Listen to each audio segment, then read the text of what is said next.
Hey Vikings, I'm Riley Dominy with the BHS Norseman newspaper, and I am here with art teacher Mr. Garrett Hines. Thank you for being with us today. My pleasure.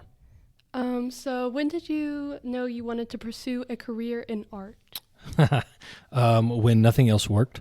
So I did a lot of different things before I got into art and education. I've always made art. I've been drawing since I was a little bitty, but I think in college I changed my majors probably 7 or 8 times. And when none of those worked, I got out of college, worked in the real world for a little while, did not like it at all, went back and got my teaching degree so I could teach art. Where did you go to college and what was your major? I went to Abilene Christian University out in West Texas. Before I did that, I went to Oklahoma Christian on a track and field scholarship and got injured my freshman year and had to retire early, unfortunately. But I got a degree in what's called interdisciplinary studies, meaning I took a lot of classes that didn't connect to each other and didn't really have much purpose. But I finally took enough credit hours my senior year plus 2 victory laps. That's what you call it when you have to go long in college. You take victory laps, and that's when I got my art credentials so that I could teach art. What was the most challenging class in college dealing with art and why? Oh, man. Probably ceramics because I didn't like the professor at all. I had a professor, he came in and I was working on a piece, and I don't even remember what it was anymore. And clay's really hard to work with to begin with. And he just walked up and was like, that's not very good. And then walked off. And I went home and I told my wife, because we were married at the time. We got married super early. And I told my wife, I was like, I want to punch this professor in his mouth with a truck. And I don't know if that's appropriate to say on the podcast, but we're going to go with it because that's what made it so hard. I didn't have a very good professor. I know you taught Art 1 in previous years. How did that help you prepare for teaching higher level classes now? Man, so with advanced courses in a high school program, you have to have a program that's built on something. And for a long time, I taught Art 1 and was kind of the foundational teacher for the advanced courses that the other teachers were teaching. And what it helped me to know was what my kids needed in the beginning. And so now as an advanced course teacher, I know what I should be getting from students in advanced classes. And it allows me to work with our other art teachers on, hey, I've got kids that are struggling in this area. Maybe we need to change up the curriculum or add different things to help students in these particular areas. So a lot of it was laying the foundational work for what I'm doing now. How would you describe your teaching style and how would you say it's unique?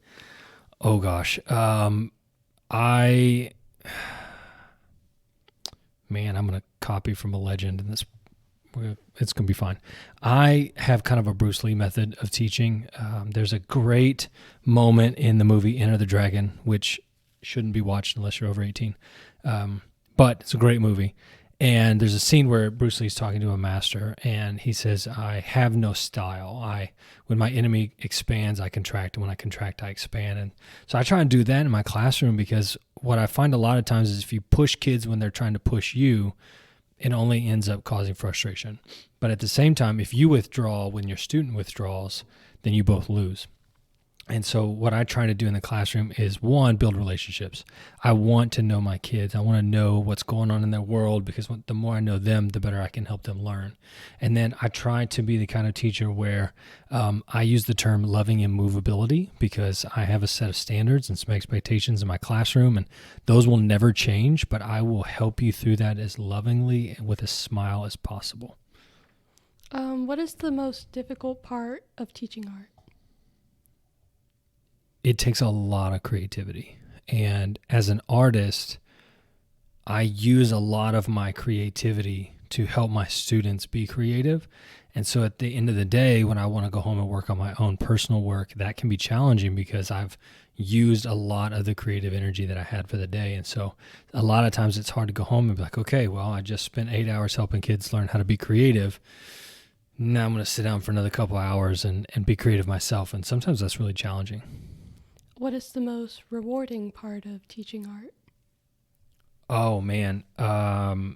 Getting to see my kids reach advanced level. So it's a unique opportunity this year. The seniors that are in my classes, I taught as eighth graders. And so now I'm getting to see the full spectrum of work because they took my class for Art 1 credit, and now they're in advanced placement courses, or they're in Art 3 or Art 4. And I'm getting to see the full spectrum of everything that they've done to get to where they are. And so that's super rewarding because you get to see your kids take what you taught them and turn it into their own work. And that's really fun.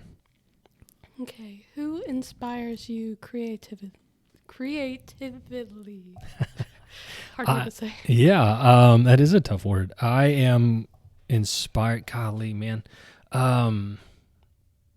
All kinds of different people, because for me, a lot of my creativity comes not even so much from looking at other artists, but from looking at people who are talking about the things going on in the world around us. So, people like Jordan Peterson or Ryan Holiday that are really looking at how do we do life to the best of our ability. And at the same time, I look at people like, maybe it might be super cheesy, but I love Bob Ross. I mean, just the mellow nature and the way that guy can sit down and create works of art and just make it look so much fun and so peaceful.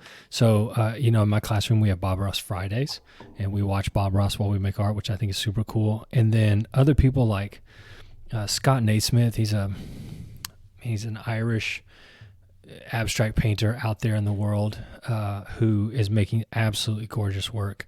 I actually learned a lot about color theory from him. Other people like Andy J. Miller, who on Instagram is Andy J. Pizza, is an artist, but also helps artists on the business side of things. I love his work, and some of the masters, like you look at Michelangelo or Jackson Pollock, some of those, looking at art from all kinds of different areas has been what is inspiring me. What advice would you give a student wanting to get better with their art skills? Man, make stuff all the time. Sit down and make. And I have a saying in my studio that I wrote on this little card that is right at eye level in my studio. And it simply says 5 minutes is better than no minutes. Because sitting down, even for a few minutes to make something or to work on a piece or work on a project is better than not doing anything at all. And so experience, wisdom, knowledge, all those things come from doing. So like you can read all the books and you can watch all the YouTube videos, but eventually you have to sit down and put a paintbrush in your hand or a pencil or a chalk stick or something, and you have to make stuff. So if you want to grow in your artistic abilities and your creative thinking, make time every day, sit down and make something. What do you hope your students leave your classroom with at the end of this year? I hope they leave knowing how to be better humans. The reality for me is I've been teaching now. This is my 14th year. And in 14 years, I think I've had 3 kids go to college to specifically study art. Now, I've had lots of kids go to college, but to specifically study art, I think I've had 2 or 3. And what I recognize is that most of my kids aren't going to go out and become artists. So my goal isn't to create a bunch of artists in the classroom. My goal is to help my kids be better humans. And that's through challenging them on, I've got a lot of kids that come to class and I'm like, well, I don't really feel like doing stuff. And so I'll ask them, I'm like, well, eventually you're going to have a job, right? And you're going to really like that job. No, yeah, I'm really going to like that job. Okay, cool. So when you have that really cool job that you like, there's going to be things you don't like, right? Yeah. Okay, so if you spend the next 4 years in high school only doing the things that you feel like doing, we call that a habit, right? The things we do repeatedly, right? Yeah, that's a habit. All right, so now you've gone in, you've gotten this super cool job that you really love, but you spent 4 years building a habit of only doing the things you want to do. And then in that really cool job that you like, there's things you're not going to like, and so you're not going to do them. And then what's going to happen? I'm going to get fired. That's exactly right. So how about you just push through and do the thing you don't want to, because that's going to help you build a habit of being a better human. Yeah, okay. All right, see, there we go. So that, for me, that really is the goal. I'm trying to help my kids be better humans. Okay, and what are your hobbies outside of art? Oh, gosh. So one of the things I do for the district is I work with our new teachers, and I'm always talking to my new teachers about hobbies because, you gotta have stuff that you do outside of school that makes you feel good about being a human, right? Like that's the whole purpose of hobbies, is to do fun things.